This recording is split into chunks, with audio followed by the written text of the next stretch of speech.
You are stuck in a psychological loop and you probably don't even realize it. Every time you set a goal, whether it's making more money, building a business, getting in shape, or finding a relationship, you commit a subtle, silent error. You tie your happiness directly to the result. You tell yourself, once I hit this milestone, then I can finally relax. Once I get this outcome, I will be fulfilled. But here is the brutal truth. The moment you attach your identity to the outcome, you guarantee two things. First, you guarantee constant underlying anxiety while doing the work. And second, even if you do achieve the goal, the satisfaction vanishes in a matter of days. Over 3,000 years ago, ancient Vedantic philosophy identified this exact mental glitch and offered a counterintuitive blueprint that modern high performers are only now discovering. It's called the Law of Detachment. And if you learn how to master it, you don't just eliminate performance anxiety, you become virtually unstoppable.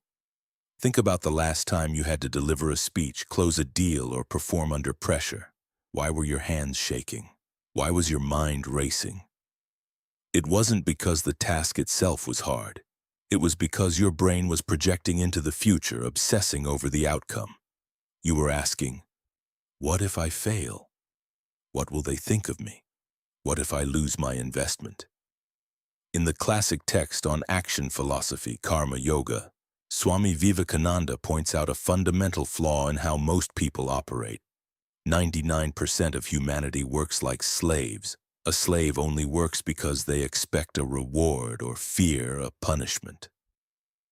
When you work purely for the reward, the money, the fame, the validation, your mental energy is split in half. 50% of your focus is on the actual task in front of you. The other 50% is wasted on future-based anxiety. You are effectively driving a race car with the handbrake pulled up. Every action you take leaves a subconscious imprint on your mind, what ancient psychologists called a samskara. When you act out of desperation for an outcome, you reinforce the subconscious belief that you are currently lacking. You train your brain to exist in a perpetual state of hunger, and ironically, this emotional neediness is precisely what causes you to choke when it matters most. So what is the alternative? Does detaching from outcomes mean you become lazy, stop setting goals, and do nothing? No. In fact, it means the exact opposite. The core doctrine of Nishkama Karma, or unattached action, states, "To work you have the right, but never to the fruits of work." Read that line carefully. It does not say, "Don't act." It commands you to work incessantly, but it demands that you surrender your psychological demand for a specific result. Imagine two fighters entering an arena. Fighter A is obsessed with winning the belt. He is thinking about the prize money, the media interviews, and the fear of being humiliated. During the fight, every blow he takes feels like a catastrophic threat to his ego. He is tense, reactive, and easily panicked. Fighter B doesn't care about the belt. He loves the raw art of fighting. He is present in every microsecond.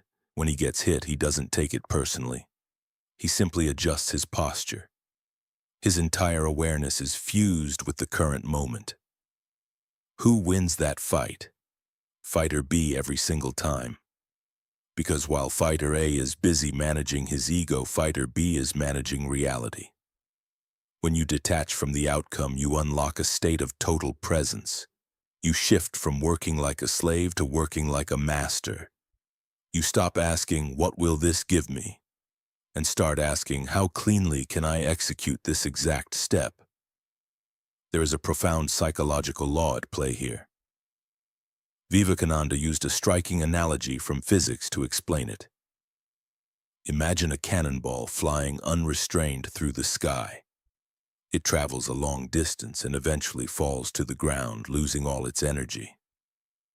Now imagine that same cannonball cut short in its flight by striking a solid wall. The impact generates immense heat and energy. The same thing happens to your mental energy. When your thoughts constantly rush outward, chasing validation, seeking applause, obsessing over results, your mental power is scattered and dissipated. You feel drained, unfocused, and chronically burnt out. But when you practice self-restraint, when you catch your mind obsessing over the outcome and forcefully pull it back to the process, that contained energy turns inward. It builds an impenetrable reservoir of quiet confidence and unshakable focus. The person who can work for 5 hours or even 5 minutes without a single selfish demand for applause or reward instantly becomes a psychological giant. They cannot be intimidated because you cannot threaten someone who wants nothing from you. How do you apply this in your daily life starting today? Here's the 3-step practical framework to reprogram your brain. Step 1. Separate the execution from the identity. Before you begin any task, writing code, making a phone call, going to the gym, mentally declare a boundary. Tell yourself, the execution is my responsibility. The result belongs to the universe. You control the effort, never the outcome. Step 2. Catch the I and mine trap. Pay attention to how often your internal monologue uses terms of possession. My promotion, my status, my failure. Every time you attach yourself to an object or result, you create a chain that binds your emotional state to external circumstances. Become an observer of your work, not a victim of it. Step 3. Treat work as an offering, not a bargain. Stop treating your day like a business transaction where you demand immediate emotional returns for every ounce of effort. Do the work for the sake of mastery and service. When you take the position of a pure giver, anxiety vanishes. The ideal human state is not sitting in a cave avoiding life. The ideal state is to be in the middle of the crowded, noisy city, operating at intense activity on the outside, while remaining completely silent, undisturbed, and calm on the inside. That is the secret of karma yoga. When you learn to love the process and release your grip on the outcome, you don't just win the game. You realize you were free the entire time.